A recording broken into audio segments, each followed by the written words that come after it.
Good evening everyone. कैसे हो आप सभी लोग।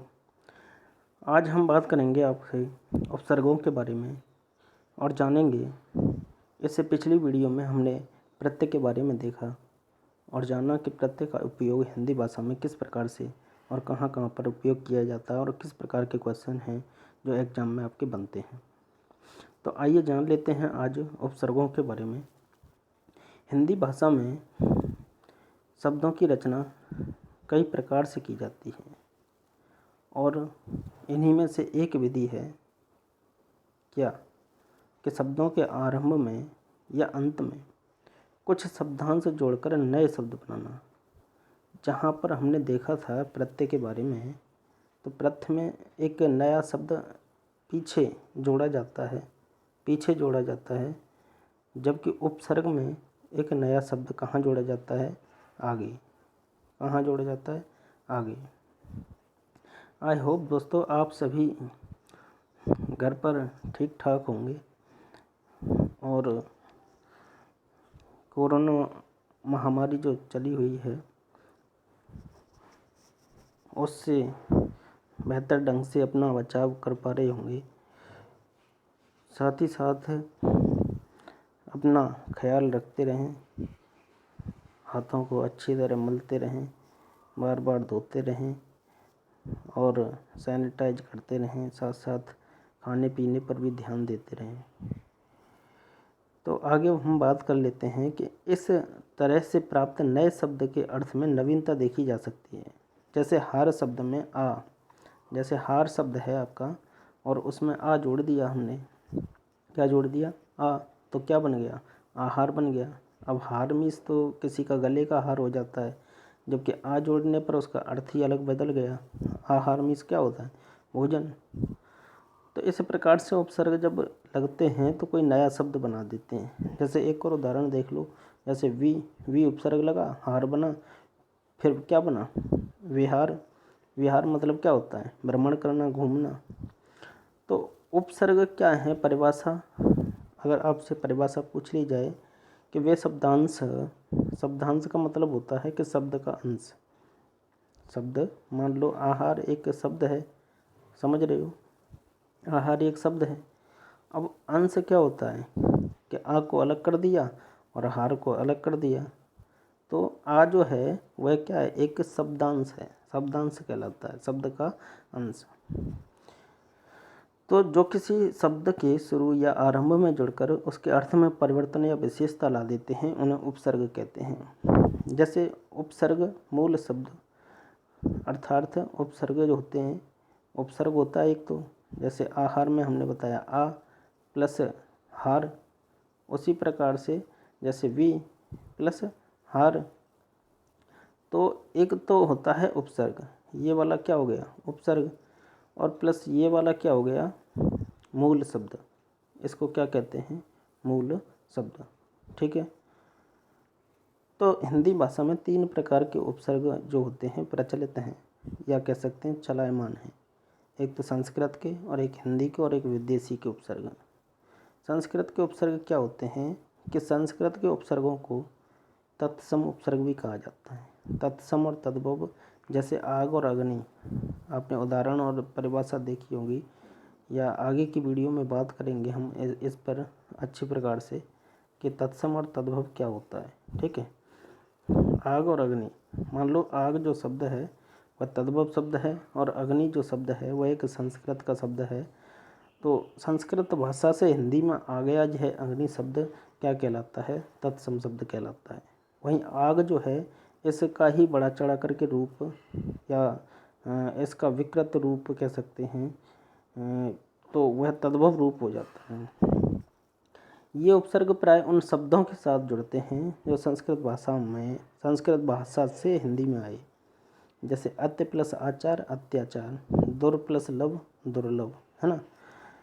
संस्कृत के उपसर्गों से क्या होता है और हिंदी के उपसर्ग क्या होते हैं? देखो, हिंदी के उपसर्गों को तद्भव भी कहा जाता है। जैसे हमने देखा आग एक शब्द जो है, आग अग्नि तत्सम शब्द था, वहीं आग क्या है? तद्भव शब्द।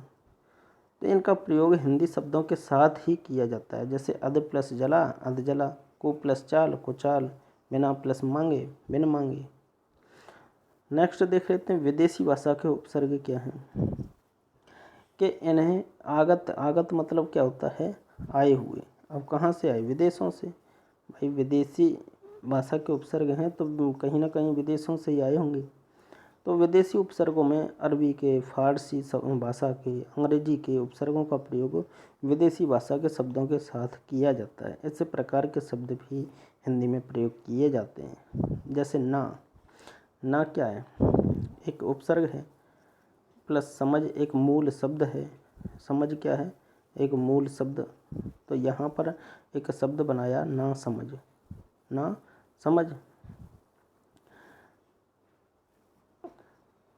जैसे हम प्लस सफ़र, हम सफ़र, है ना। हर प्लस दम, हरदम।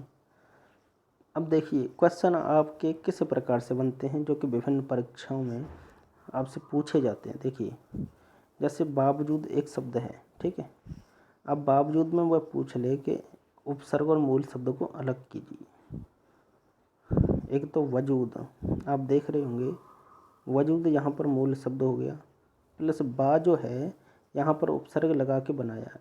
तो बा प्लस वजूद क्या हो जाएगा, बावजूद। उसी प्रकार से बहुत सारे उपसर्ग हैं आपके। देखो यहाँ पर जैसे मान लो आपसे शब्द दे दिया जाता है, एक क्वेश्चन तो इस प्रकार से पूछा, जैसे बावजूद शब्द दे दिया, ठीक है।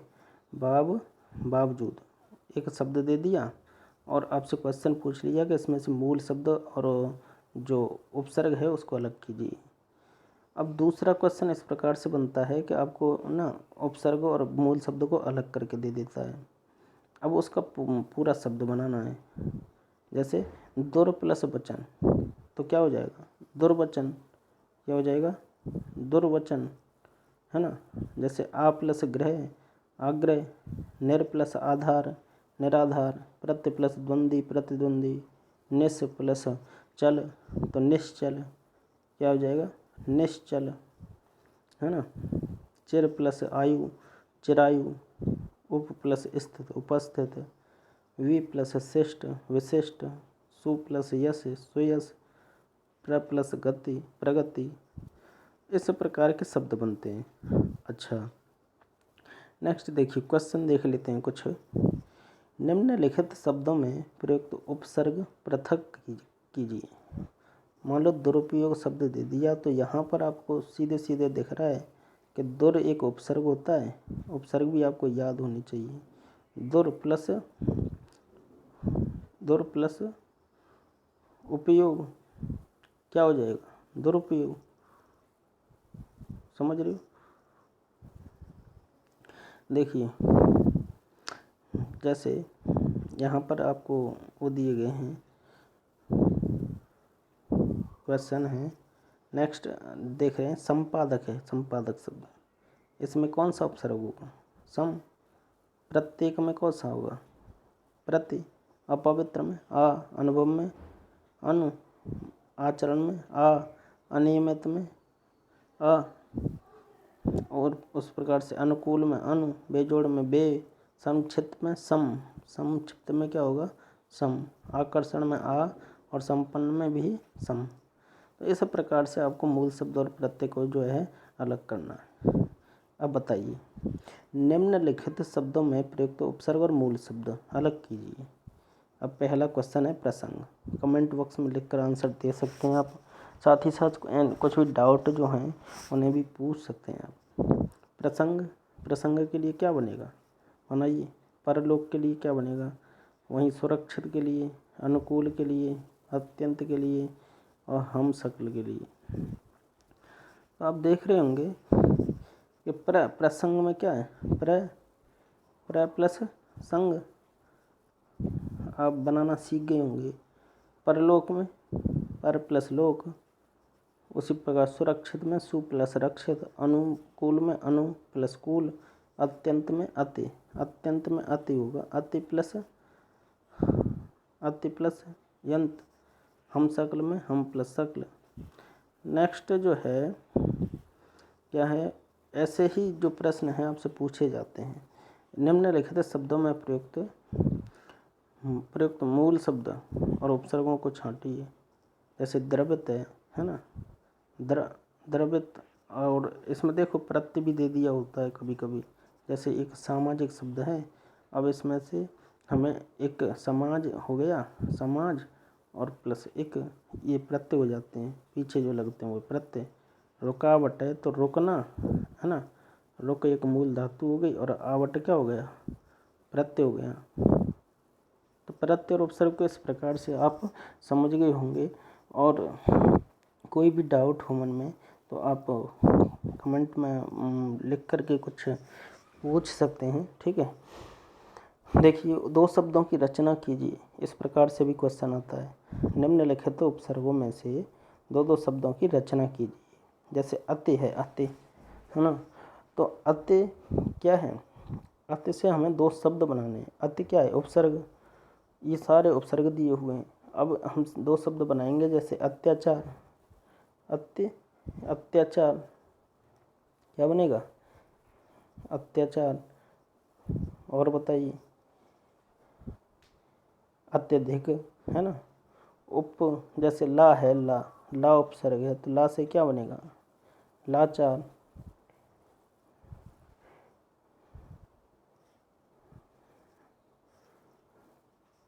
दुस से क्या बनेगा, दुस से दुस्साहस, दुस से क्या बनेगा, दुस्साहस। तो इस प्रकार से आप शब्द भी बना सकते हैं, और उनमें से जब शब्द दे दिए जाए तो उपसर्ग भी अलग कर सकते हैं, है ना। जैसे देखो, लापरवाह, लावारिस है ना, हमराज, हम शक्ल। दुस से क्या बनेगा, दुस्साहस, दुष्कर, परिधान, परीक्षण, आजीवन, आमरण, अवगुण, अवबोध, अधपका, अधमरा, विशेष, विचार। देखिए नेक्स्ट क्वेश्चन, इस प्रकार से भी दे दिए जाते हैं कि निम्नलिखित प्रश्नों के उत्तर दीजिए। आजीवन, आजीवन में क्या है, क्या है, उपसर्ग है, और जीवन क्या है, मूल शब्द है। तो आई होप दोस्तों आप समझ गए होंगे। और एनी डाउट कोई भी मन में हो तो आप कमेंट बॉक्स में लिखकर कमेंट कर सकते हैं। साथ ही साथ इन्हें वीडियो है पॉज करके आप खुद से भी इनके आंसर लगा सकते हैं। यहाँ बहुत सारे क्वेश्चन दे दिए गए हैं। साथ ही साथ अगर आपको पीडीएफ चाहिए तो मैं लिंक डिस्क्रिप्शन बॉक्स में दे दूँगा, ठीक है। तो वीडियो देखने के लिए बहुत बहुत धन्यवाद।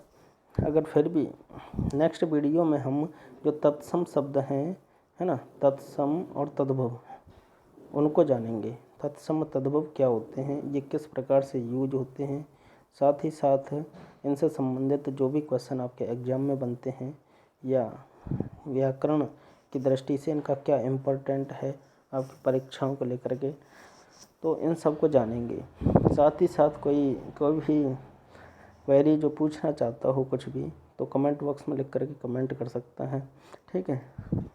ओके, वीडियो देखने के लिए बहुत बहुत धन्यवाद।